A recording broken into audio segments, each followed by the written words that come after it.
রামজিকে সীতা থেকে আলাদা করা মহাপাপীকেও ভগবান শ্রীরাম এমন উপহার দিয়েছিলেন যা শুনলে আপনি অবাক হয়ে যাবেন। ভগবান রাম তার ভক্তদের ভুল ক্ষমা করেন যদি তিনি তার ভুল বুঝতে পারেন এবং ধর্ম ন্যায়বিচারের পথে চলেন। রামচরিতমানসে এরকম একটি ঘটনা রয়েছে যেখানে ভগবান এক ধ্রুবীকে ক্ষমা করে দিয়েছিলেন যে মা সীতাকে অপবাদ দিয়েছিল এবং তার জন্য সাকেত ধাম তৈরি করেছিলেন। ভগবান রাম অত্যন্ত দয়ালু, তিনি তার প্রকৃত ভক্তদের দুঃখ ও যন্ত্রণা দূর করতে এক মুহূর্তের জন্যও বিলম্ব করেন না।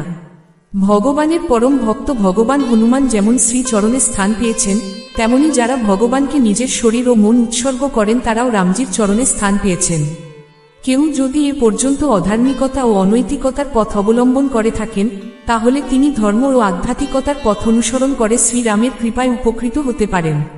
রামচরিতমানসের একটি পর্ব ভগবানের ক্ষমাশীলতার উদাহরণ দেয়।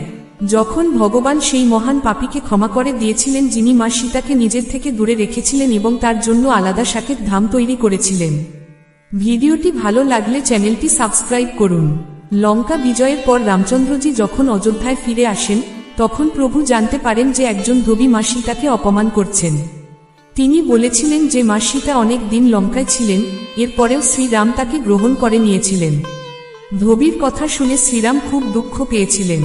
মা সীতা যখন এই বিষয়টি জানতে পেরেছিলেন, তখন তিনি নিজেই বনে যাওয়ার সিদ্ধান্ত নিয়েছিলেন।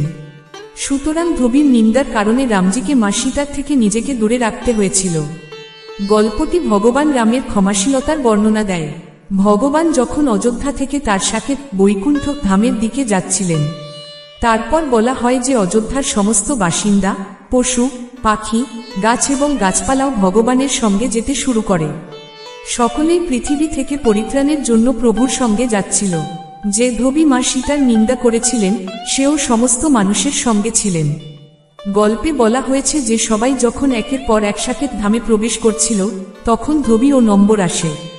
কিন্তু তখন বৈকুণ্ঠের দরজা বন্ধ হয়ে যায়।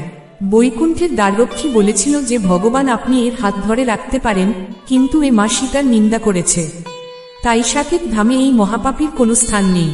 ভিডিওটি ভালো লাগলে চ্যানেলটি সাবস্ক্রাইব করুন। ভগবান যখন সাকেত ধামের দিকে যাচ্ছিলেন, তখন সমস্ত দেবদেবী আকাশ থেকে তার দিকে তাকিয়েছিলেন।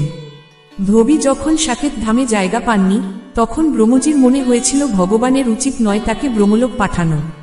তিনি ভগবানকে আরও বলেছিলেন যে ব্রহ্মলোকে মহারাজের এই পাপীর কোনো স্থান নেই। ইন্দ্রদেব অনুভব করেছিলেন যে এখন ঈশ্বর এটি ইন্দ্রলোকের কাছে পাঠাবেন, তাই তিনি আগে থেকেই হাত তুলেছিলেন।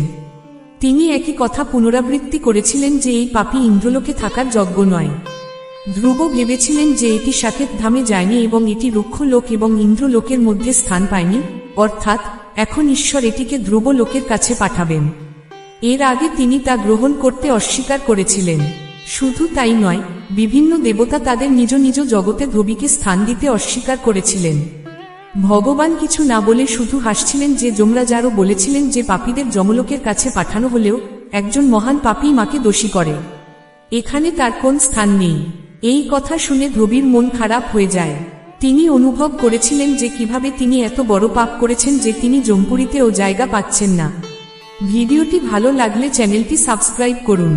ধোবীর আতঙ্ক দেখে ভগবান রাম বললেন, চিন্তা করবেন না, আমি আপনার জন্য একটি নতুন সাকেত ধাম নির্মাণ করছি যেখানে আপনি থাকবেন।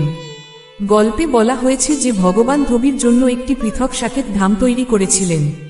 এখান থেকেই রামচরিতমানসে একটি চৌপাই আসে, সি নিন্দ কঘ নাসায়, মানুষজন লাইনে দাঁড়ায়।